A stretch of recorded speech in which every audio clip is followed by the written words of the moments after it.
O sea, por favor, no sean hipócritas. Si esto es porque perdieron una elección y quieren volver a ganar la próxima, ¿tú crees que aquí hay una autocrítica de fondo? Haber dicho, oye, ¿sabéis qué? Que no sabemos lo que puede pasar en marzo cuando estos niños sean oposición, porque yo creo que van a ser la oposición más odiosa.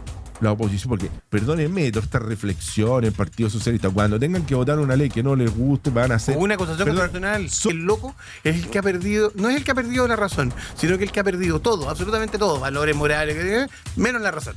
Entonces, a lo mejor si los instamos a entrar en razón, puede ser que pierdan la locura. Hay una hipocresía, una desvergüenza impresionante que a mí me sulfura. El público me tendrá que perdonar, pero yo que provengo del mundo, o provenía del mundo de la concertación, como mucha gente, que votó en segunda vuelta por José Antonio Kast, que votó rechazo en el texto del 22, pero es que porque nosotros dijimos esto. Entonces, nosotros se lo dijimos a los dirigentes que corrieron a juntarse con el Frente Amplio y a hablar caramané. Se lo dijimos a la gente del PP, se lo dijimos a la gente de la democracia cristiana, por eso nos fuimos. Se lo dijimos a la gente del PS, que ellos eran lo mejor, que ellos habían sido parte de lo mejor de los 30 años. ¿Y qué hicieron ellos? Criticaban los 30 años y se colgaban de los niños. Lo negaron. Entonces, que ahora, después de 2 palizas electorales, una por 62% y la otra por 58%, se vengan a dar cuenta que el eje de la política ya no es el sí y el no, que el eje de la política está puesto en la buena gestión y no en la mala gestión. Que el eje de la gente es solucionenme los problemas y no me generen más problemas. Ahora, así como dice la canción de Sabina, ahora se vengan a dar cuenta, después de las derrotas, se vengan a dar cuenta que lo que otros decíamos, y que además, digamos, reaccionaron con la más grande de las violencias, de la funa, de la agresividad. O sea, a ver, Paulina Bodanovich a mí en un programa, o sea, y Carolina Toá, ¿para qué decir? O sea, por favor, no sean hipócritas. Si esto es porque perdieron una elección y quieren volver a ganar la próxima, ¿tú crees que aquí hay una autocrítica de fondo? Haber dicho, oye, ¿sabéis qué? Toda esta gente que se fue a amarillo, toda esta gente que se fue a demócrata, toda esta gente que se fue de nuestro mundo, sí, la cantidad de gente que, oye, uno puede empezar a nombrar exministros de Frey, de Elwin, de un montón de presidentes de Lago. ¿Por qué Jaime Campo está ministro hoy día? ¿Por qué Jaime Campo está ministro hoy día? Entonces, ¿Por qué Jimena Rincón está ministra? O porque está lleno de gente que antes votaba por la concertación, que era gente de centro, exdemócrata, y hoy día votan de otra manera, porque la gente está aburrida, si no es lo que decía ayer el presidente Frey. Sí, pues. Pero ¿por qué Frey termina apoyando? Pero te voy a preguntar algo. Perdón, yo voy contigo, Marcelo, pero que esta es una pregunta para Gabriel.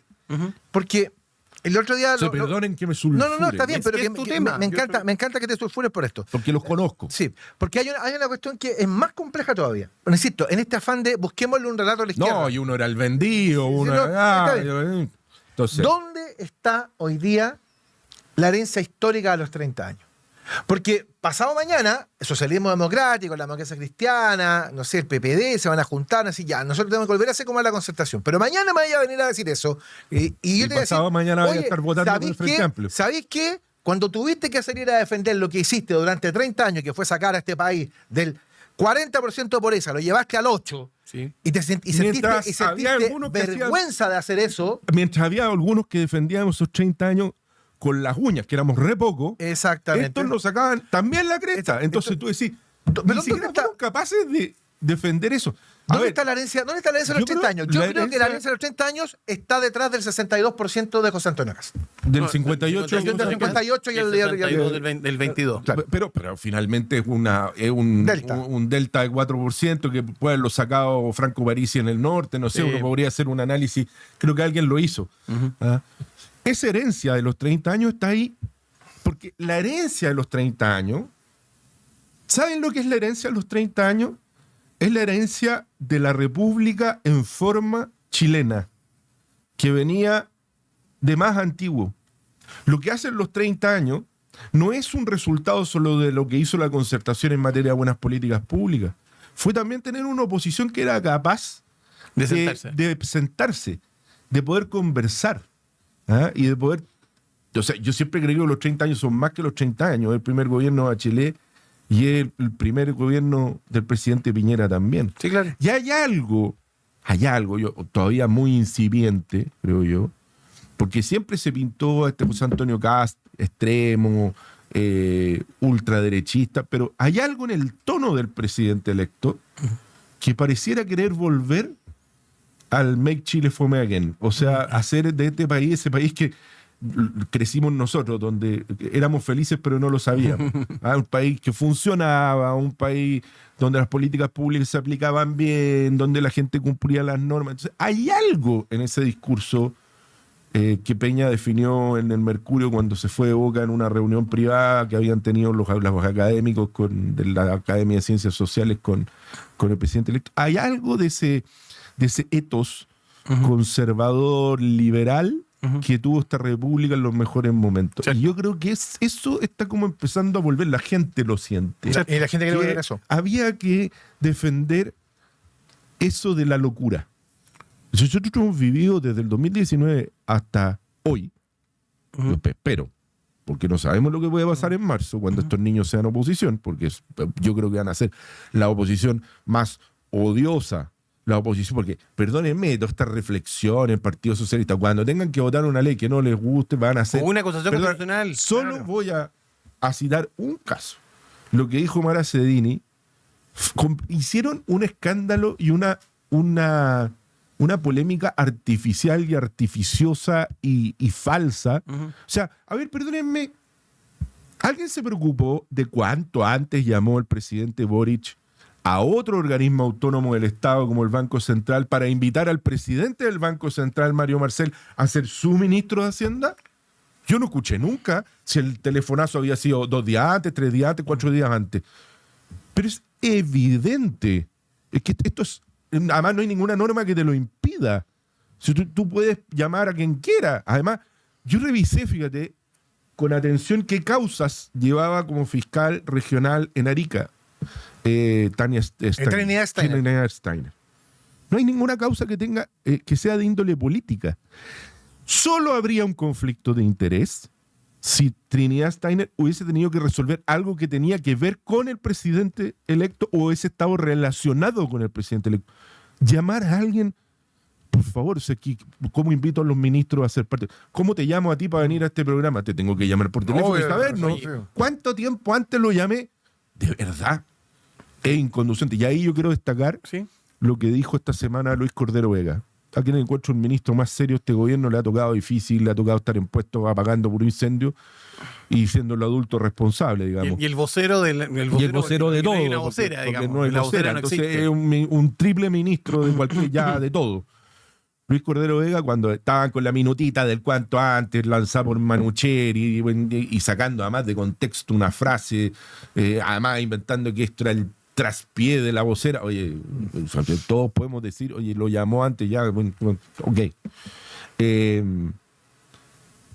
Luis Cordero Vega dijo, esto es una polémica falsa, artificiosa, y lo dijo saliéndose de la minuta, que era claramente lo que había dicho Camila Vallejo horas antes, era que esto era lo más grave que existía. Entonces no me vengan a decir que van a ser una oposición leal.